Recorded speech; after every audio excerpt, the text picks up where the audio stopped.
आप सब लोगों से हमारी करबद्ध प्रार्थना है इस शब्द के लिए, तो कभी भी जीवन में अपने माता पिताओं को कोई वृद्धाश्रम छोड़ के नहीं आना भैया।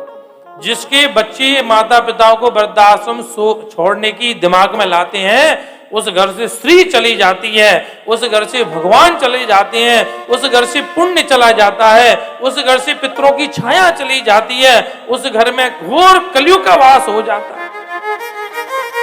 आप भजन ना करें चलेगा, आप तीर्थ ना करें चलेगा, आप दान ना दें चलेगा, आप पुण्य ना करें चलेगा, आप भोजन ना कराएं किसी अतिथि को चलेगा, पर भैया कभी भी जीवन में मन में विचार नहीं लाना कि अपने माता पिता को, चाहे कोई तीर्थ हो, चाहे कोई नगर हो, चाहे कोई शहर हो, कि हम माता पिता को किसी वृद्ध आश्रम में जाकर के छोड़ दें, कभी जीवन में नहीं लाना।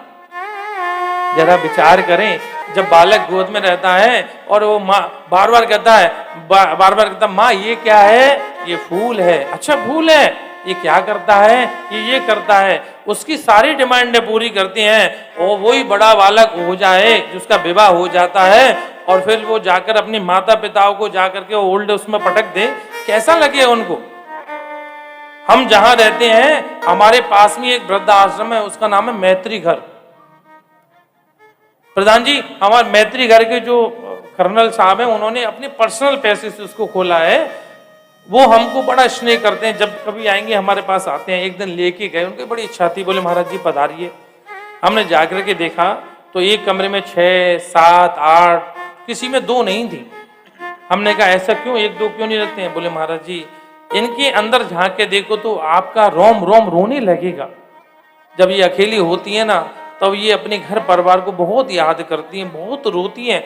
मैंने पूरा जीवन आजीवन अपने घर परिवार बच्चों के लिए सौंप दिया, आज उन्होंने मुझे यहाँ पटक दिया। जिस घर में बड़े बुजुर्ग होते हैं, अपने बच्चों को कहानी सुनाते हैं, कोई भगवान के जन्म की कहानी सुनाएगा, कोई कुछ कहानी, क्योंकि आजकल की जो परिवार है, आजकल के बच्चों को टाइम तो है ही नहीं। देवियां नौकरी पे जा रही हैं, पुरुष नौकरी पे जा रहे हैं, सबको फुर्सत नहीं, घर में वृद्ध माता पिता ही तो रहते हैं। आप रात के 12 बजे तक बताओ, दरवाजे पे बैठ के टकटकी लगाएगी, माँ मेरा बेटा नहीं आया अभी तक, आपका इंतजार करेगी वो। बोले महाराज जब घर की याद आती है ना, वो कई माताएं तो घर की याद में फांसी लगा लेती हैं, मर जाती हैं। इसलिए हमने ये निर्णय लिया है, एक कमरे में 6 रखेंगे, 7 रखेंगे, 8 रखेंगे, सबकी सुंदर व्यवस्था है। कम से कम आपस में बोलती हैं, बतराती हैं और उनका कम से कम दुख दर्द कम तो होता है। कभी जीवन में भैया हम बार बार कहते हैं, कोई भजन पूजा पाठ मत करो, अपने घर में अपने माता पिताओं की सेवा करो, तुम्हारा और तुम्हें तुम्हारे घर में ही मुक्ति मिल जाएगी। प्रेम से बोलो राधे राधे।